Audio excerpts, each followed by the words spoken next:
Hello बच्चों, कैसे हो आप सब। इस वाले लेक्चर के अंदर हम जितने भी रिमेनिंग क्वेश्चन रह गए हैं सिटिंग अरेंजमेंट के, वो सारे करने वाले हैं 18 to 28। So without any further delay let's get started. इसमें क्या लिखा है देखो, क्वेश्चन नंबर 18 to 22 बेसिकली एक सीरीज ऑफ क्वेश्चन है जो कि बेस्ड है on these 6 set of statements.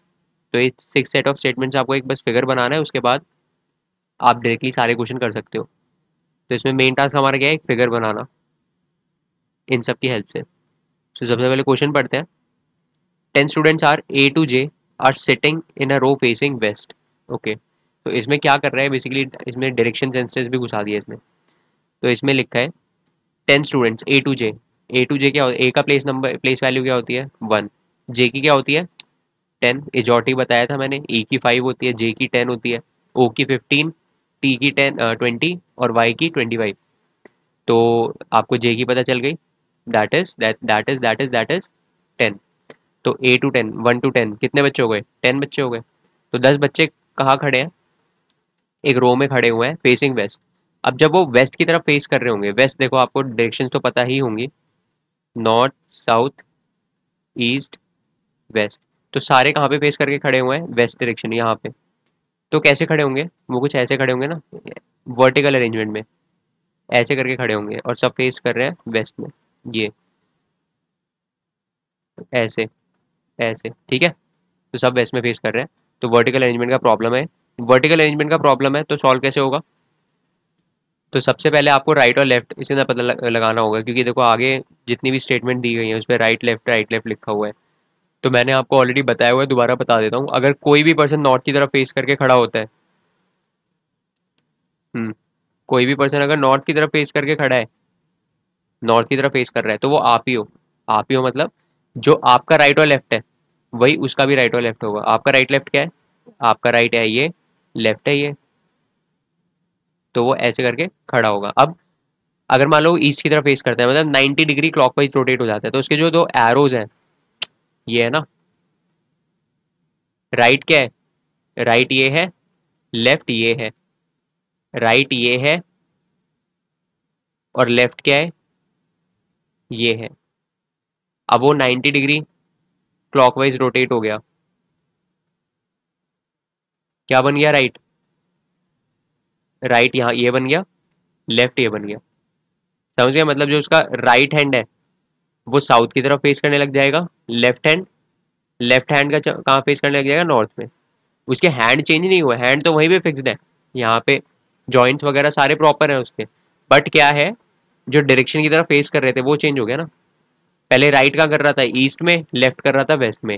अब का कर रहा है, राइट कर रहा है साउथ में और लेफ्ट हैंड फेस कर रहा है नॉर्थ में। ठीक है, तो वही बता रहा हूँ मैं, अगर कोई ईस्ट की तरफ फेस कर रहा होता है तो उसका जो राइट हैंड है वो साउथ में फेस करता है, लेफ्ट हैंड नॉर्थ में। अब अगर कोई साउथ में फेस करने लग जाता है, अब दोबारा 90 डिग्री क्लॉकवाइज रोटेट कर दो तो ये साउथ की तरफ फेस कर रहा है, तो इसका लेफ्ट हैंड तो ये आ जाएगा, राइट हैंड ये आ जाएगा, जस्ट उल्टा फ्रॉम दैट ऑफ नॉर्थ।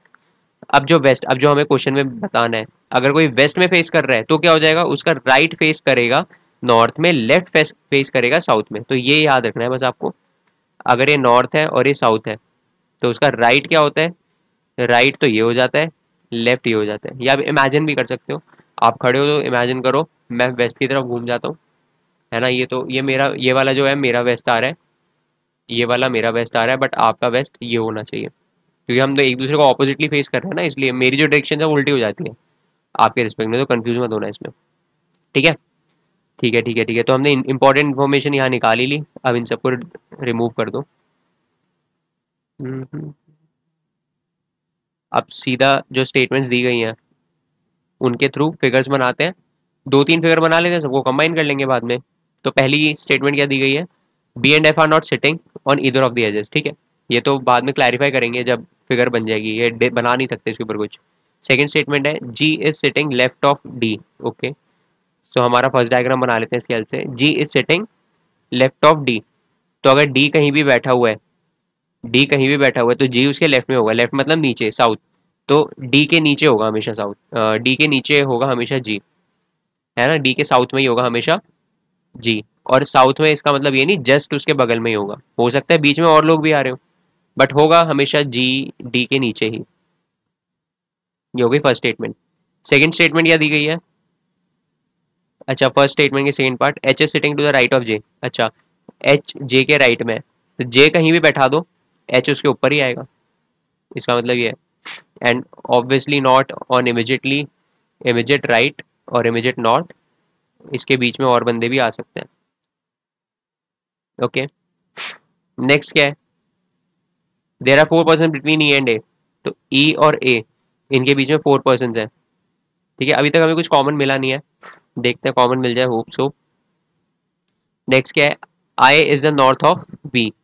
अब यहाँ राइट लेफ्ट की जगह नॉर्थ बोल दिया, तो राइट का मतलब क्या है? नॉर्थ ही तो है, ऊपर ही तो है नॉर्थ। तो क्या है? आई बी के नॉर्थ में है, तो बी कहीं भी बैठा दो, आई उसके ऊपर ही आना है। और डी कहीं भी बैठा दो, sorry, F is to the south of D, तो डी कहीं भी बैठा दो, एफ उसके नीचे ही आना है। ये रहा, आपको दिखा नहीं होगा ये। ये रहा, I is to the north of B and F is to the south of D. Okay, next क्या बोला है? अभी नेक्स्ट पे बाद में चलते हैं, पहले इसके, इसकी हेल्प से जितनी भी इंफॉर्मेशन मिली है हमें, एक डायग्राम बना लेते हैं। तो हमें पता है, देखो, डी और एफ और डी और जी, इसमें हमें बोला गया है डी और एफ और डी और जी, डी के नीचे ही एफ आ रहा है, डी के नीचे ही जी आ रहा है, डी के नीचे ही एफ आ रहा है, डी के नीचे ही जी आ रहा है। ठीक है, तो दोनों को कंबाइन अगर हम करना चाहे, ऐसे कर सकते हैं? कर सकता हूँ ऐसे में, डी एफ जी, ऑब्वियसली कर सकता हूँ। अब कई बच्चे बोलेंगे सर जी भी तो ऊपर आ सकता था, एफ हो सकता था यहाँ लिख देते, यहाँ पे ऐसे लिख देते, ये भी ठीक था, ऑब्वियसली ये भी ठीक है। तो इसकी क्या बेसिकली दो पॉसिबिलिटी है, या तो ये है या ये है। तो एक काम करते हैं, दोनों लेके नहीं चलते, फिर आंसर क्यों कॉम्प्लिकेट करना फालतू में, एक ही लेके चलते हैं ना अभी, बाद में अगर कुछ होगा तो पता चल जाएगा। तो ये एक पॉसिबिलिटी लेके चलते हैं, D F G, D F G. और सिटिंग अरेंजमेंट में याद रखना, कितने भी आप पॉसिबिलिटी लेके चल लो, आंसर सब में सेम ही आ रहा होता है। क्वेश्चन इसी तरह पूछता है वो, कि हर पॉसिबिलिटी में सेम आए आंसर, तो आप कोई भी एक पॉसिबिलिटी लेके उसे सॉल्व कर दिया करो, ज़्यादा दिमाग मत लगाया करो इसमें। ठीक है, अब इसमें क्या लिखा है? एच जे, आगे कुछ मिल नहीं रहा। ठीक है ठीक है ठीक है, ये हो गया था। नेक्स्ट क्या लिखा है? J is between A and D, A और डी के बीच में जे आना चाहिए। हाँ, ये स्टेटमेंट मिल गई है हमें। इसका मतलब क्या है? ए और डी के बीच में जे आना चाहिए, ए और डी के बीच में जे। अब देखो, ए और डी के बीच में अगर हमें जे चाहिए, तो ए हम यहाँ बनाएंगे, जे यहाँ बनाएंगे, डी यहाँ बनाएंगे, तभी पॉसिबल है ना, इसके अलावा पॉसिबल है? अब बोले सर बिल्कुल पॉसिबल है। कैसे? डी के नीचे भी तो बना सकते हैं, डी के नीचे हम क्या बना सकते हैं? जे बना सकते हैं, यहाँ ए बना सकते हैं, हाँ वो भी हो सकता है। बट जो स्टेटमेंट दी गई है, अनदर दूसरी पॉसिबिलिटी आ जाएगी। हमने क्या बोला? ए की पॉसिबिलिटी लेके चलो, वो ज़्यादा सही रहता है। तो ये वाली हमने डायरेक्टली यहीं पे बना दिया। नेक्स्ट क्या बोला है? G is in E and F, G E और एफ के बीच में आ रहा है, जी ई और एफ के बीच में आ रहा है। अब जब जी ई और एफ के बीच में आ रहा है, तो ई कहाँ पे प्लेस करूँ? यहाँ प्लेस कर दूँ, ई और एफ के बीच में जी आ गया ना। ठीक है, ये भी ठीक हो गया। अब आपको एक स्टेटमेंट ये भी पता है कि ई और ए के बीच में 4 लोग आने चाहिए। तो यहाँ पे देख सकते हो आप, ई और ए, इनके बीच में कितने लोग आ रहे हैं? 1 2 3 4। चलो, ये भी जस्टिफाई हो गई। तो हमने बेसिकली ये सारी स्टेटमेंट जस्टिफाई कर दी। ये ए है, ये ई है, और एक सेकंड वाली अब हटा दो, ये इसका तो हमारा काम हो ही चुका है। अब नेक्स्ट स्टेटमेंट बोली है एच और जे, जे दिख रहा है? हाँ, जे दिख रहा है। तो एच क्या है? हमेशा जे के ऊपर ही आएगा, एच जे के ऊपर ही आएगा। तो एच कहाँ कहाँ आ सकता है? कहाँ कहाँ आ सकता है एच? तो एच सिर्फ यहाँ आ सकता है, इस केस के अंदर एच सिर्फ यहीं आ सकता है। ए था ना ये? हाँ, एच सिर्फ यहाँ आ सकता है। अब आप बोलोगे क्यों? क्योंकि इसमें क्लियरली बोला है, जे जो है वो ए और डी के बीच में है। तो ए और डी के बीच में जब जे है, ए और डी के बीच में जे आ रहा है, तो एच भी यहाँ कैसे घुसा दोगे आप? तो वो ये नहीं हो जाएगा H and J are between A and D, तब ये स्टेटमेंट हो जाएगी। बट अभी स्टेटमेंट क्या दी है? J is between A and D, तो एच हमेशा ऊपर ही आएगा, ए के भी। ठीक है, और जे नीचे आएगा। तो ठीक है, ये वाली स्टेटमेंट भी हमने कर दी। अब और स्टेटमेंट देखते हैं। There are 2 person between H and C, H और सी के बीच में 2 पर्सन आ रहे हैं। ओके, ये हमें बताया गया एच और सी के बीच में 2 पर्सन आ रहे हैं। तो देखो, अभी तक हमने कितने फिल कर दिया। अब सी आ कहाँ सकता है? सी आ कहाँ सकता है ये बताओ। देखो, एक तो सी यहाँ पे आ सकता है, आप सोचोगे एक तो सी यहाँ आ जाएगा, यहाँ जे और डी के बीच में, और एक यहाँ ऊपर आ सकता है। ये हो सकता है? हो सकता है? देखो, ये तो नहीं हो सकता। क्यों नहीं हो सकता? Again, J is between A and D, J A और डी के बीच में, तो सी क्यों डाल रहे हो? सिर्फ जे को रखने रहने दो ना। तो सी सिर्फ ऊपर ही आ सकता है इसका मतलब। तो सी हम यहाँ बना देते हैं। अब इनके बीच में हमें 2% चाहिए। अब ये 2% कौन हो सकते हैं? सिर्फ ये आई भी दिख रहा है मुझे तो यहाँ पे, है ना, इसके अलावा कोई दिख नहीं रहा। ऑर्डर भी यही रख देना, आई और बी। तो आई बी डाल दो। अब काउंट कर लो कितने हैं, 1 2 3 4 5 6 7 8 9 10। 10 बंदे हो गए, है ना। और यहाँ पे फर्स्ट स्टेटमेंट जो दी गई थी, B and F are not sitting on either of the edges, हमने छोड़ दी थी। अब एक बार वेरीफाई कर लेते हैं, बी और एफ किसी एज पे आ रहे हैं, एज मतलब ये कॉर्नर्स पे, सी और ई आ रहे हैं, बी और एफ तो नहीं आ रहे, तो ये भी हमने जस्टिफाई कर दी। तो ये आपका क्या हो गया बेसिकली, ये आपका 90% करेक्ट फिगर बन गया। सर 10% क्यों, 10% क्यों छोड़ दिया आपने? देखो बेटा 10% पता है क्यों छोड़ा मैंने? इसके अकॉर्डिंग आप आंसर सॉल्व करोगे ना, तो आपके दो ही ऑप्शन करेक्ट आएंगे, दैट इज 21 और 22। बाकी रिमेनिंग तीन गलत आएंगे। पता है क्यों गलत आएंगे? क्योंकि आपने एक बहुत इंपॉर्टेंट चीज इसके अंदर मिस कर दी। कौन सी वाली स्टेटमेंट आपने मिस कर दी? There are 2% between H and C. There are 2% between H and C, है ना। There are 2% between H and C. तो यहाँ पे हम क्या करेंगे, हमें बस एच और सी बताए हुए हैं, सिर्फ एच और सी बताए हुए हैं हमें। तो ऐसा भी तो हो सकता है, यहाँ पे मैं सी बना दूं और यहाँ पे एच बना दूं, तब भी तो सही होगा ना। एच के ऊपर बस एक रिस्ट्रिक्शन दी गई है। क्या दी गई है? सी के ऊपर तो कोई दी भी नहीं गई, बस एच के ऊपर एक रिस्ट्रिक्शन थी। कहाँ था ये स्टेटमेंट? ये रहा, H is sitting to the right of J. बस ये कंडीशन थी कि जे के ऊपर आना चाहिए एच। तो इन दोनों केस में, इसमें भी इसमें भी, चाहे एच आप यहाँ ले लो या यहाँ पे ले लो, जे के ऊपर ही तो आ रहा है ना। तो आप ये वाली स्टेटमेंट मिस कर देना। और यही इसी की वजह से प्रॉब्लम, इसी की वजह से शायद आपका प्रॉब्लम गलत आ रहा होगा और आप इस वीडियो तक आए हो। ठीक है, तो ठीक है, इसे सही कर लिया हमने। सी और एच, यहाँ पे सी और एच भी आ सकता है, एच और सी भी आ सकता है, तब भी हमारी सारी कंडीशन, ये सारी कंडीशन दोबारा चेक कर सकते हो, सेटिस्फाई होगी, है ना। अब इसके आगे क्या करना है, सीधा आंसर करना है। तो आपका लेफ्ट हैंड के आगे लेफ्ट मोस्ट हैंड ये हो गया, राइट मोस्ट हैंड ये हो गया। तो बोल रहा है who is sitting at the 7th place counting from left.